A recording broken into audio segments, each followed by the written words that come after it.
Swayam Prabha. Digital India. Educated India.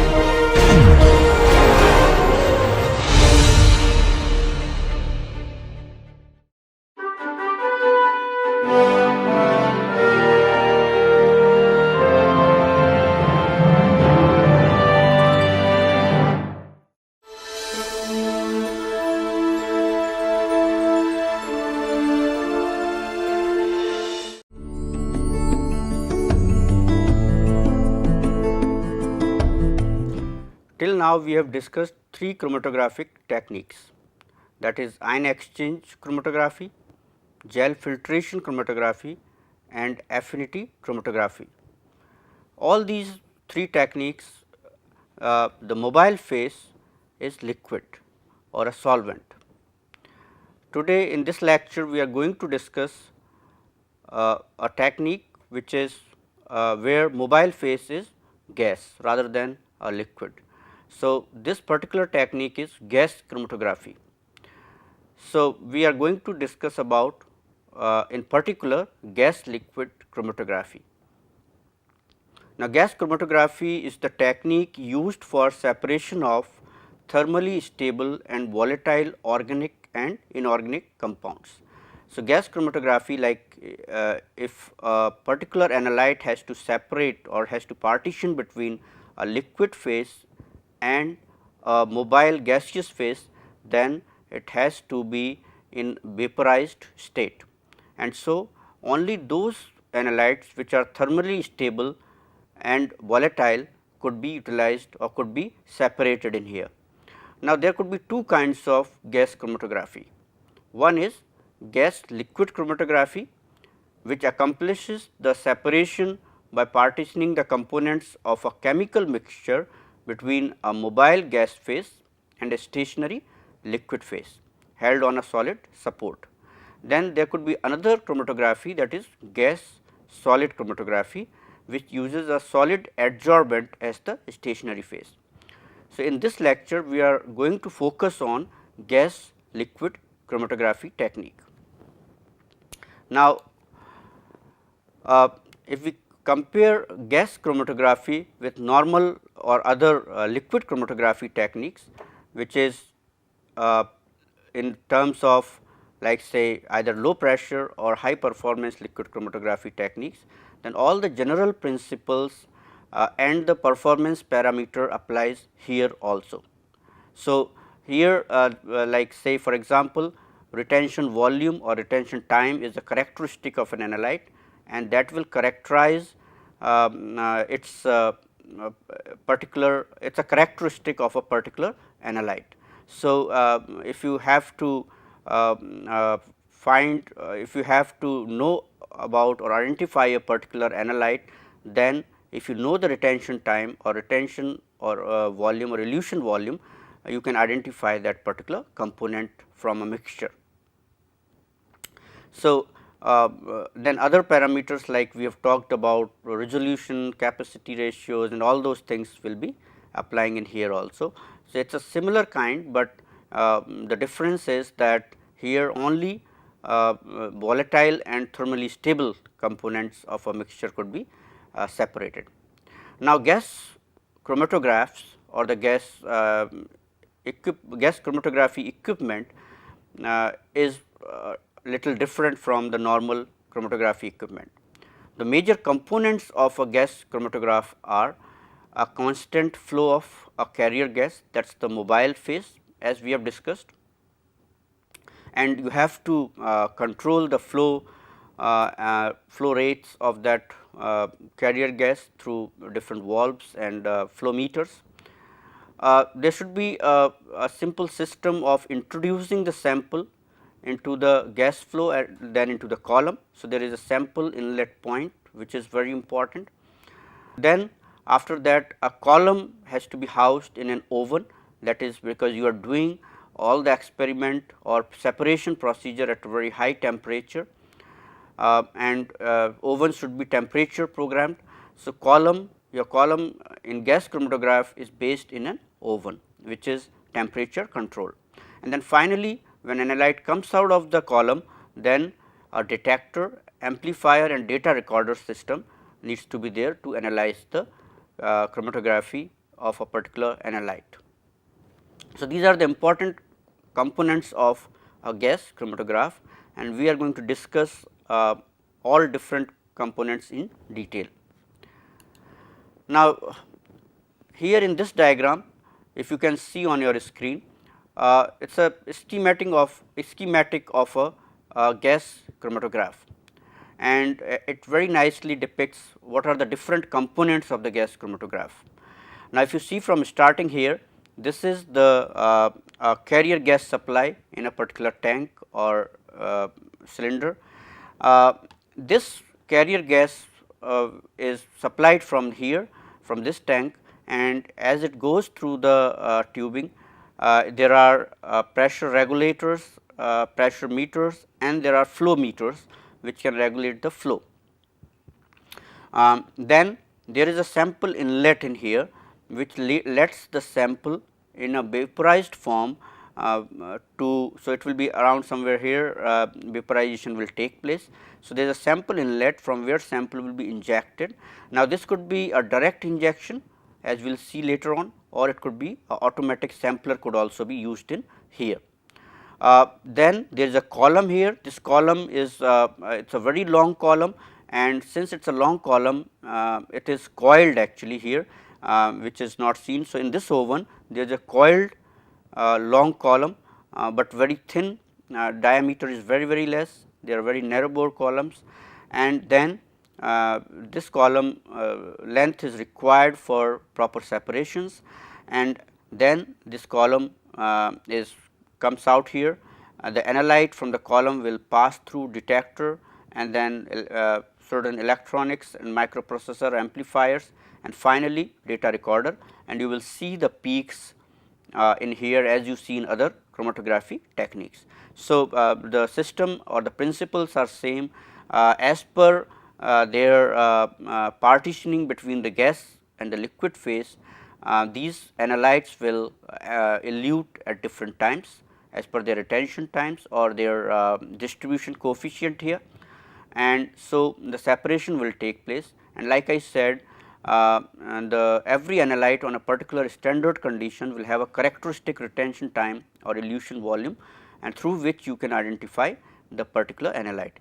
Even if for an unknown sample, you can make kind of a standard curve, or you can run standard compounds, and then you can plot it like we have seen in other chromatographic technique, and then unknown could be unknown sample retention time could be calculated from that. So, this is how you can, this is a very simple way to depict how a gas chromatograph will look like, or what are the different components of gas chromatograph. Alright, so let us start with the first thing. As we have seen in the gas chromatograph, it is a carrier gas supply, that is the most important at the beginning. So, you have to choose a mobile phase, and that is a gas phase. So, a constant supply of a carrier gas with proper controls is a very important necessary aspect of gas chromatograph. Normally helium, nitrogen, carbon dioxide or hydrogen can be used. These are the most commonly used carrier gas or mobile phase. Obviously, hydrogen has the disadvantage of explosion danger. There are suitable flow regulator valves and means of reproducing the flow rate.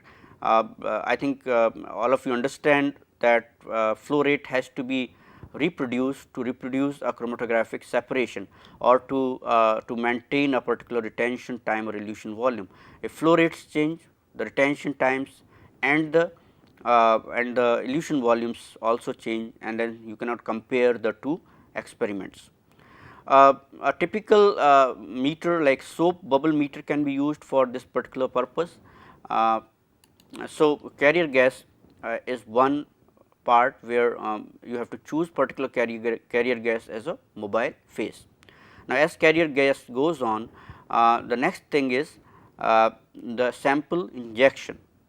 Now, like I showed you, sample injection, like sample has to be many times certain chemistry is involved to prepare the sample, and maybe derivatization or other things might be required to vaporize the sample, because not all the compounds could be vaporized. So, this is a limitation of gas chromatograph. So, sample injection, when we have to do, what it has to be done is that the sample has to be vaporized, so that it can partition between the liquid mobile liquid phase, that is stationary, and mobile gas phase. So, there are two ways you can do it. One is direct injection. So, sample could be directly injected, and it is the standard mode suitable for 95% of packed columns. Like we will discuss what is packed columns. Then sample is injected by a hypodermic syringe through a self sealing silicon rubber septum onto a glass liner within a metal block, where it is vaporized and swept into the column. So, what is done? There is a heat block or metal block which is heated to a certain temperature, higher than oven temperature maybe, and the instantly as the sample is put on there, it vaporizes and it is swept onto the column. Now, the block is heated at a fixed temperature, which is sufficiently high to convert liquid sample into a plug of vapor. So, what you are doing is you are injecting a liquid sample which could be vaporized, and it is done very fast. Samples can be measured with a calibrated loop, then introduced into the flowing gas stream by means of valve. For capillary columns, we will see what are capillary columns as we go along.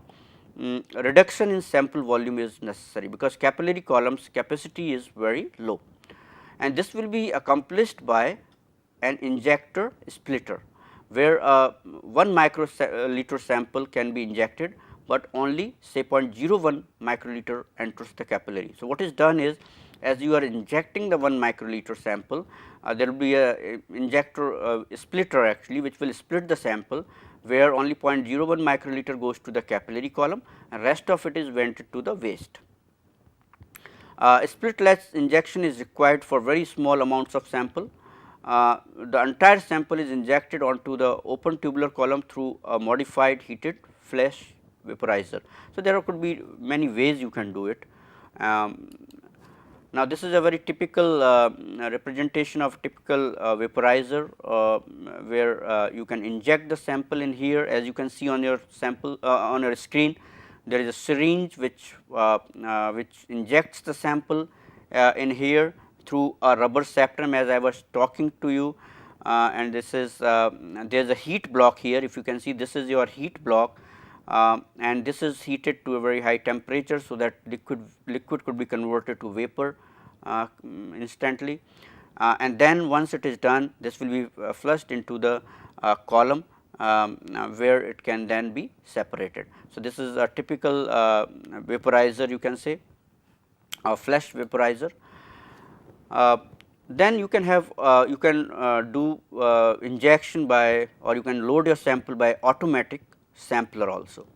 So, sample vials are a glass throwaway type vapor tight septum caps. These vapor tight septum caps could be taken. Now, the procedure of sample injection, if you see, what is done is the sample flushes the syringe with a new sample to remove traces of the previous sample. That is very important, that you do not kind of get contamination from the previous run in the sample injector. The pumps, then what is done is new sample will be pumped into the syringe to eliminate any bubbles, and then will be taken in a precisely measured amount of the sample will be taken. Then it will be injected into the gas chromatograph. So, you have to be very careful when you are utilizing automatic sampler, and the automatic samplers provide highly reproducible results, and they are much more precise. So, you can very nicely load your sample through automatic samplers. All right. So, this was about how sample injection could be done on the gas chromatographic column. Now, let us come on to the next part, that is gas chromatograph columns actually. Uh, the two basic types of columns which are generally used in gas chromatography, these are called packed columns, as we mentioned earlier. Another one will be open tubular or called capillary columns. Now, let us discuss each of them one by one. Now, packed columns, they are constructed from tubing of stainless steel or nickel or maybe glass. Now, remember, all of these things has to be heat resistant, because they will be kept in an oven at high temperature.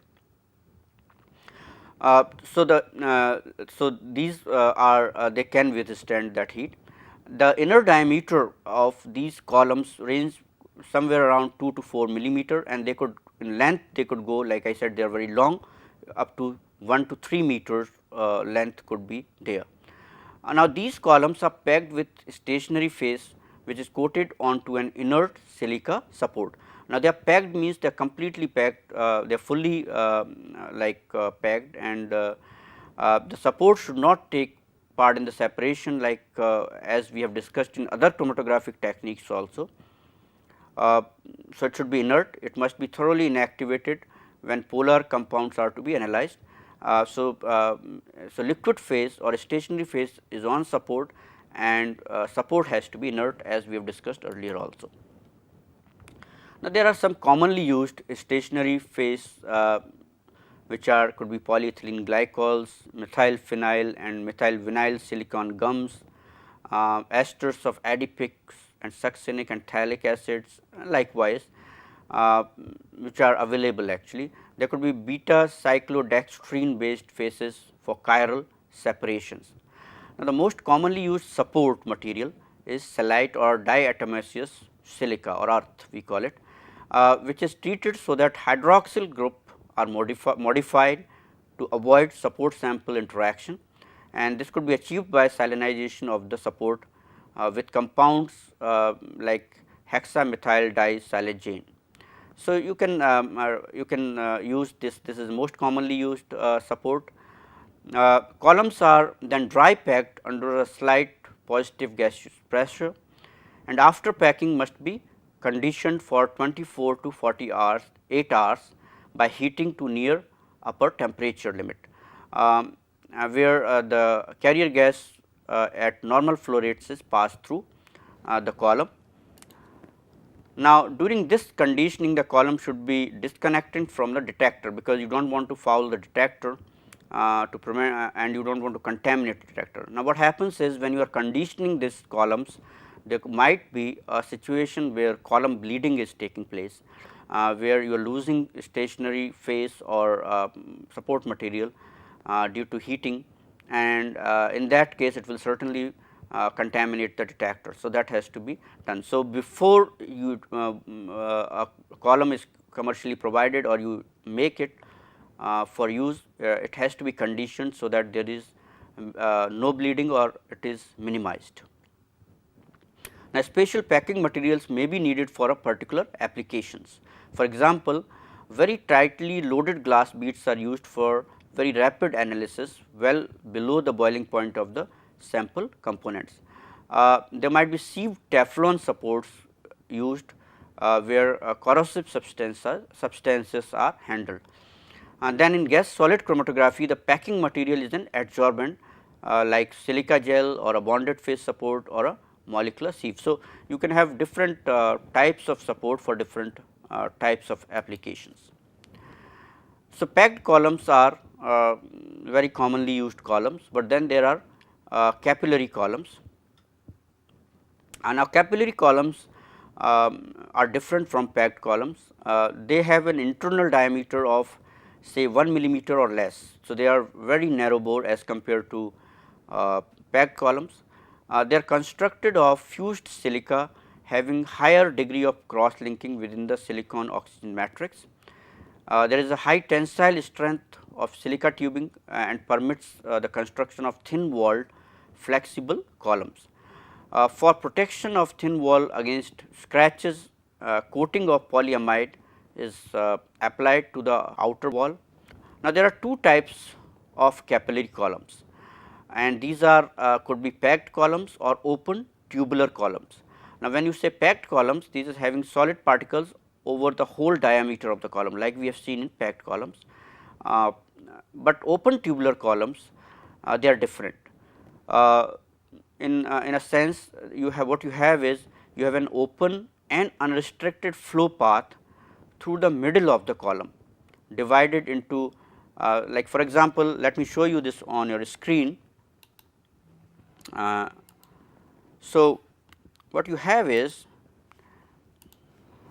so when you say packed column, and if I have a very thin column of or very small diameter column, when you say it is a packed column, then it is filled in, it is all over, like so you have beads which are a small stationary support which is filling or which is all over, completely over the diameter. So, it is like filling the whole area in here, and there is no open space in middle actually. But when you are saying open tubular column, then in open tubular column you will have beads on the walls, inner walls of the. So, you will have beads here, but and you will have beads here, but you have an open area in middle. So, this open area lets the gas flow without any problem. So, there is a clear difference between a packed column and a capillary column. So, hope you have able to understand this. All right. So, let us return to our discussion. With an open and unrestricted flow in open tubular columns, capillary columns, there is a there is a flow path which is quite unrestricted here, and the gas can flow very easily here. Now, there are different kinds of open tubular columns. One is called wall coated open tubular column. In short form, you can say WCOT, wall coated open tubular column. Now, here the stationary face is thinly coated directly onto the walls of the capillary. Then there could be another one called support coated open tubular column. Now, here in support coated like SCOT, support matrix is bonded to the walls of the capillary column. So, here the stationary face is not directly linked to the wall of the column, rather it is linked through a supporting matrix. The stationary face is coated onto the support and support is coated onto the wall. Then there could be another one called porous layer open tubular columns, which is kind of support coated, used for adsorption work. So, the two main are wall coated and support coated open tubular column. Now, in terms of capacity, certainly the amount of material which support coated columns can open tubular columns can carry will be higher than wall coated columns. So, commonly used stationary faces which include like we discussed earlier, like polyethylene glycol or methylene polysiloxanes and other materials are utilized. They are coated onto the supporting matrix to give 1 to 25% loading depending upon the analysis. So, the capacity of the support coated columns is very high, considerably high than the wall coated columns. There are certain advantages of capillary columns. The capillary columns with particularly open tubular columns, they are having shorter retention time, they have greater inertness, they have longer life, lower bleed, which is higher in packed columns. They have higher efficiencies and greater reproducibility. So, these are certain advantages of capillary columns. Remember, but the capacity of these columns is very low. So, many times they could be only for analytical purpose rather than the preparative purposes. All right. So, we have discussed about the column. Now, column is contained in an oven which is temperature controlled.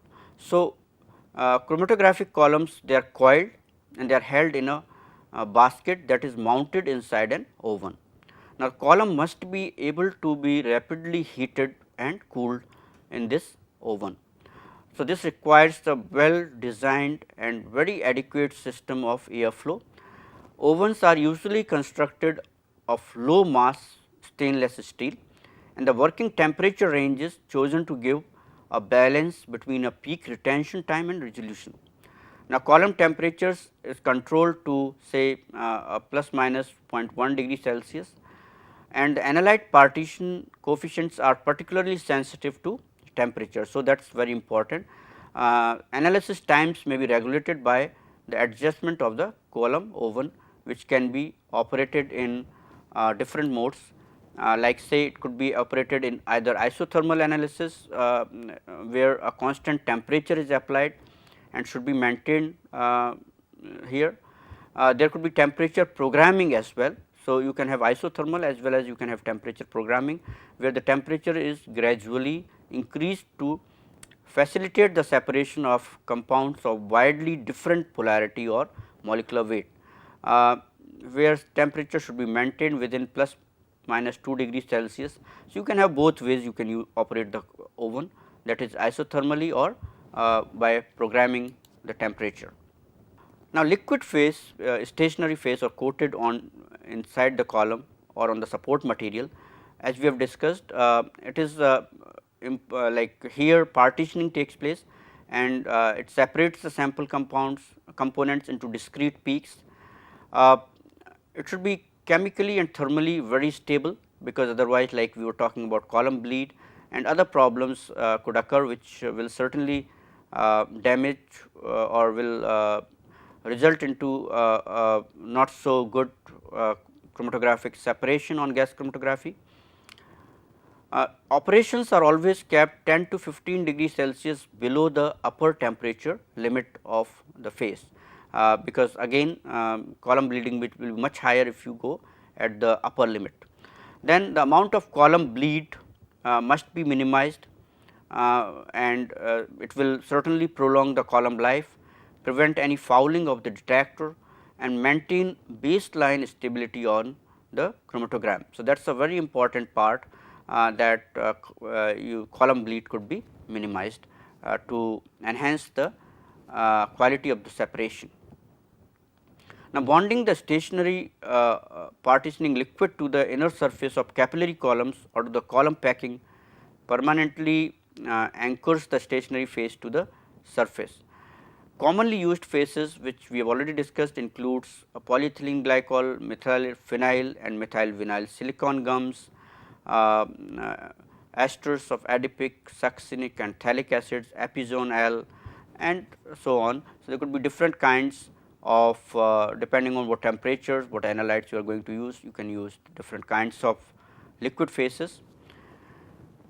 Once the analyte has passed through the column, it has partitioned and it has the mixture has different analytes in a mixture has separated. They will come out of the oven and they will be passing through the detector, like they will be eluted from the column and passing through the detector, so that they could be identified or those chromatogram could be obtained. Now, detectors, there are many different types of detectors, as we will see. Now, detector is located at the exit of the separation column, and there are what it does is it will sense the presence of an individual component as they leave the column, and there could be different ways methods to sense that particular analyte in a vaporized phase. Now, volume must be small to prevent the remixing of the components separated, so that should reach the detector fast. The electrical analog output of the detector is amplified and then sent to the strip chart recorder or converted to a digital signal and sent to a computer system. Then computer system can process the data, store them and display the chromatogram with analytical results on your screen or a recorder. And there are several types, like I said, detectors. Let's discuss some of these detectors here. There are very simple type of detector called thermal conductivity detector, or TCD we call it. Now, thermal conductivity detector are one of the earliest detectors actually, which were developed for use with gas chromatography. Now, what it does is it utilizes a heated filament placed in the emerging gas stream. So, the amount of heat lost from the filament by the conduction to the detector walls will depend on the thermal conductivity of the gas phase. I will show you that in a little while. Now, within a cavity in the metal block, there extends a tightly coiled filament, like I said, this is heated filament. Filament is heated to a constant temperature, but less than a dull red condition by a regulated current supply. Now, heat loss from the filament to the metal block is constant when only carrier gas is flowing through the detector. So, when only like certain carrier gas and there is no analyte in it, then the heat loss will be a particular amount to the walls of the detector. Now, the thermal conductivities of say hydrogen and helium are roughly 6 to 10 times greater than those of the most organic compounds. So, what will happen? If there is an analyte or organic compound present, the presence of even small amounts of this material, organic material, will cause a relatively large decrease in thermal conductivity of the column effluent. So, what will happen that the amount of heat lost or which is conducted to the walls of the detector will be less. So, the filament will retain more heat and its temperature will rise. So, that particular its electrical resistance will go up. So, the advantage of, and you can measure that, the advantage of thermal conductivity detector is its simplicity, its large linear dynamic range, which is around 10 to the power 5, its general response to both organic and inorganic species, it does not differentiate between them, and it is its a non-destructive character, like it is not destroying the sample. So, you can collect also the sample after detection. Limitation, one limitation could be it is low, it has low sensitivity. So, that could be one limitation. Now, this is a very simple schematic of this thermal conductivity detector. As you can see, there is a filament here. This filament is heated. Now, when it is heated and there is a gas flow here, which is only carrier gas, the heat generated from here will go to the walls of the detector. Now, when there is an analyte organic compound mixed with the carrier gas, then the conduction of heat will be lower, and that could be measured actually, because resistance will go up here, and that is how you will get the signal. Like we said, it is non-destructive. So, flow out here you can collect your sample after it has been detected. So, thermal conductivity detector is one type of detector, but it has a low sensitivity as we were talking about. Now, second most commonly used detector is flame ionization detector, or we call it FID. Now, FID are the most what we call generally applicable, and it is the most widely used detector, like I said. A mixture of hydrogen and air is introduced onto the detector to give a flame. So, it is a flame ionization. So, flame is an important part of this detector. So, a flame forms one electrode. So, what is done is a mixture of hydrogen and air is introduced into detector to give a flame, and the jet of which forms one electrode. The other electrode will be a brass or platinum wire mounted near tip of the flame. So, this detector will have one electrode in form of flame, another in form of a wire. So, what happens is when sample components will emerge from a column, they will be ionized in the flame, and when they are ionized, they will result in increased signal being passed to the recorder, and that will be measured. Upper temperature limit here is 400 degrees Celsius, and minimum detection quantity is the order of like say 5 into 10 raised to power minus 12 gram per second. If you compare with TCD, it was 10 raised to power minus 8 actually, which is lower than this. So, this has much higher sensitivity. Here one thing has to be remembered, this flame ionization detector, they responds proportionately to the number of CH2 groups. So, if you have 2 CH2 groups, then signal will be a particular amount. Then if you have 4 CH2 groups, it will be double of that, likewise. So, it is like directly proportional to the number of CH2 groups, but there is a problem that no response from the fully oxidized carbons will be obtained. So, the response from carbons attached to say certain groups is like say hydroxyl groups and amine groups is lower, and oxidized carbons will not give any signal. So, that is a disadvantage. Now, it is advantageous to use FID, that is flame ionization detector, because the detector is unaffected by the flow rate. It is non-combustible gases, and it is not affected by flow rate or non-combustible gases or water. The properties allow FID high sensitivity and low noise.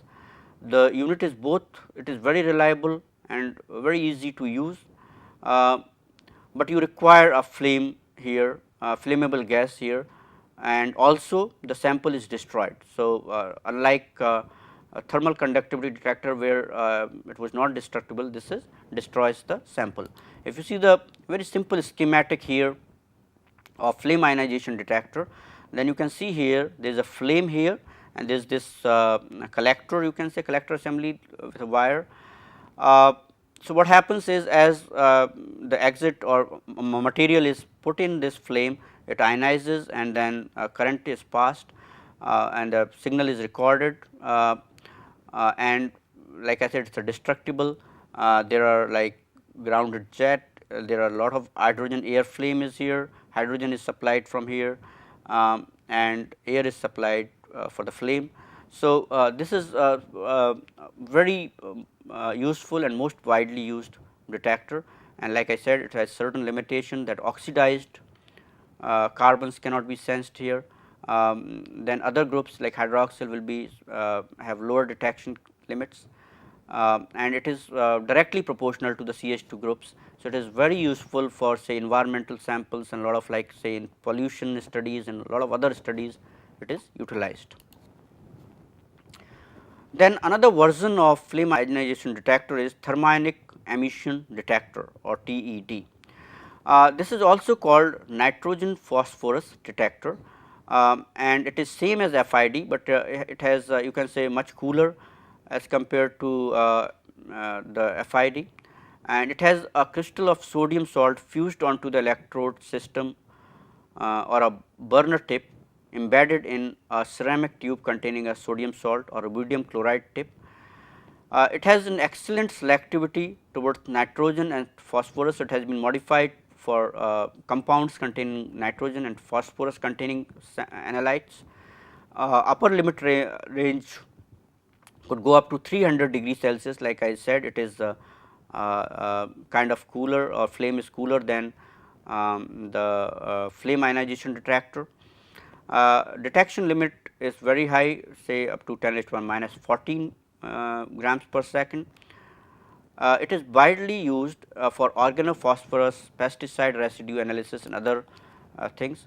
So, here there is a simple schematic, it is like FID only, there is detect here, there is a flame which is a it is a cooler flame, like I said, there is a heater connections, there is a rubidium or cesium bead here, anode which is collector here, and as the analytes are ionized here, then mostly nitrogen and phosphorus compounds, then the signal could be or could be recorded in here.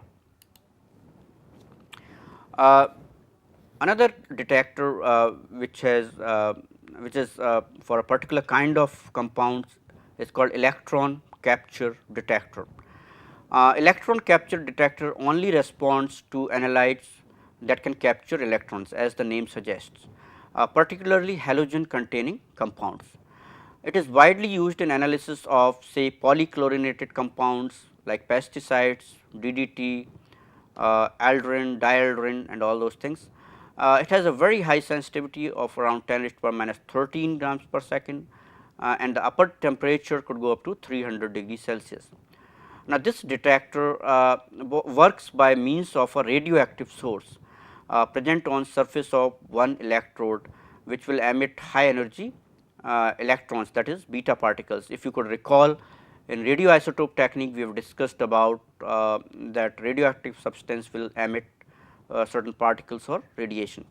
Now, these electrons bombard the carrier gas, as we have seen in gas ionization based detectors there, releasing an electron, and that gives the current across the electrodes when a suitable voltage is applied. So, if you could recall GM counters, it is something like that. Now, what happens is when electron capturing analyte emerges from, so when you are taking carrier gas, the different current is recorded, but when you have an electron capturing analyte in the carrier gas, the what will happen is the ionized electrons will be captured by these analytes, and there will be a drop in the current, and this change could be recorded. So, the carrier gas, so here that is the method, and cobalt could be utilized as a radioactive material, or other things could be also utilized. The carrier gas most commonly used in conjunction with ACD is nitrogen or an argon plus 50, it is a nitrogen or an argon plus 5% methane mixture. So, that could be either nitrogen could be used or argon mixed with methane, and that is 5% methane could be mixture could be utilized. So, it is a very simple schematic of electron capture detector. There is a radioactive beta emitter, and there is a gas here, and there are electrodes here. Now, radioactive material will emit beta particles, which will ionize the gas, and you will have a current as you apply the suitable voltage. So, when there is no analyte in the carrier gas, there will be a current, and when halogen containing or electron capturing analytes are there, there will be drop in current that could be measured. So, electron capture detector also are very useful for analytes which can capture electron. Now, there are other detectors also. These were what we have discussed were the most common types of detectors, but there are other detectors also, like say flame photometric detector, which exploits the fact that phosphorus and sulfur containing analytes emit light when they are burned in a FID type detector, and this light is detected and quantified, and a detection limit can go up to 1 picogram for phosphorus containing compound and 20 picogram for sulfur containing compound. Then there could be like photoionization detectors, which uses ultraviolet radiation from lamps with energies ranging from 9.5 to 11 electron volt to produce ionization of solute molecules. The ions are collected at a positively charged electrode, and the current is measured. Compounds whose ionization potential are lower than the lamp ionizing energy will give a response. There could be another like electrolytic conductivity detector, which operates on electrolytic conductivity principle. So, organic compounds eluting from the column, that is gas chromatography column, will be burnt in a say miniature furnace to form simple molecular species, and that readily ionizes and contributes to the conductivity of deionized water, and this change in electrolytic conductivity will be monitored.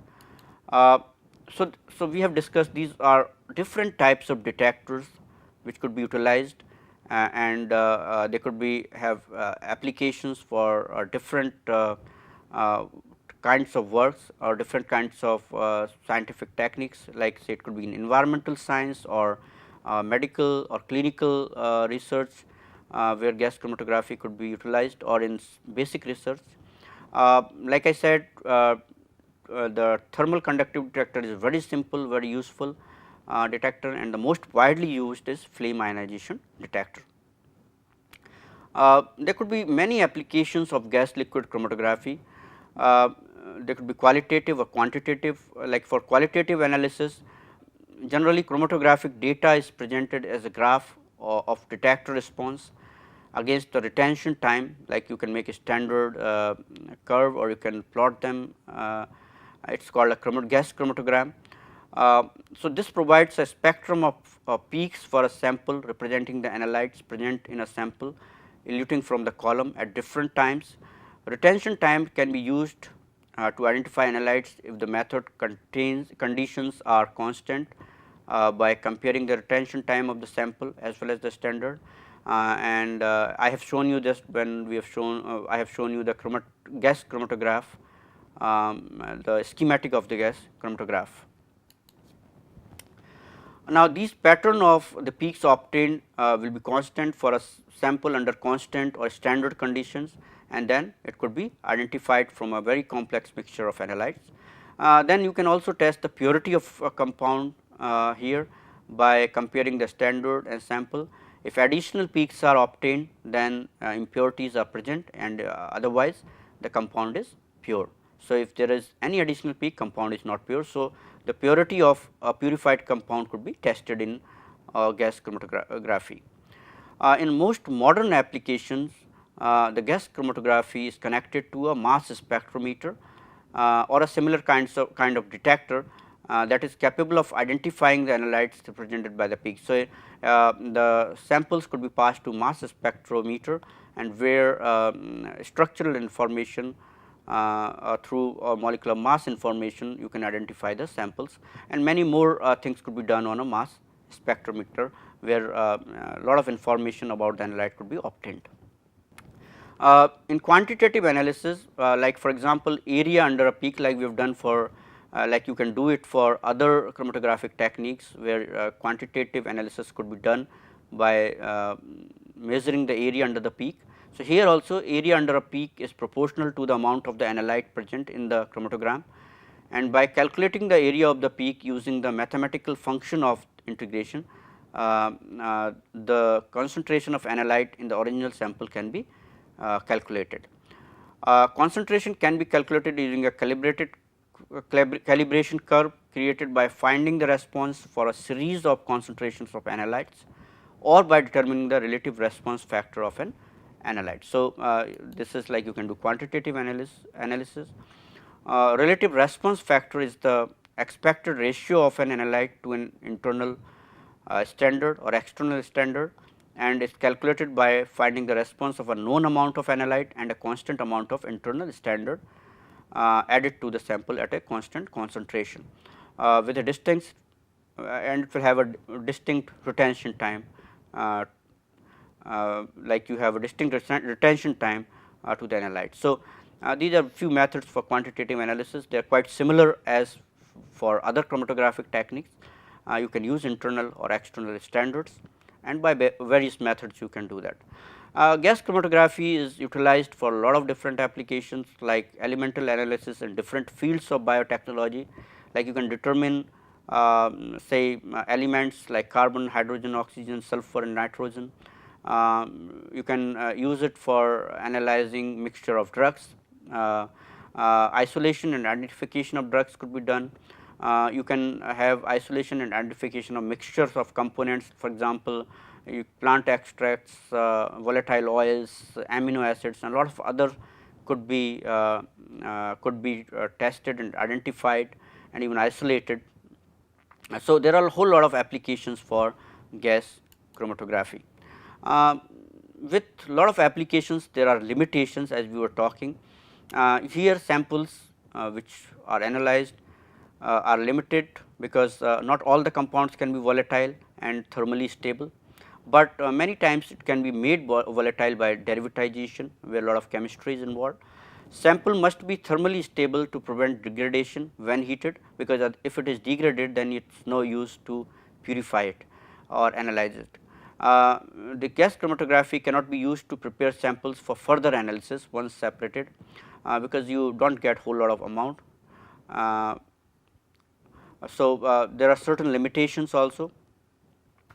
Gas chromatography nowadays has been replaced by high performance liquid chromatography for many applications, but still gas chromatography is used by many different streams of biotechnology, and like for example, clinical analysis, environmental science, a lot of testing for say drugs, pharmaceutical industry, in like food industry, a lot of analysis is done, particularly of say certain analytes or certain elements is done in here.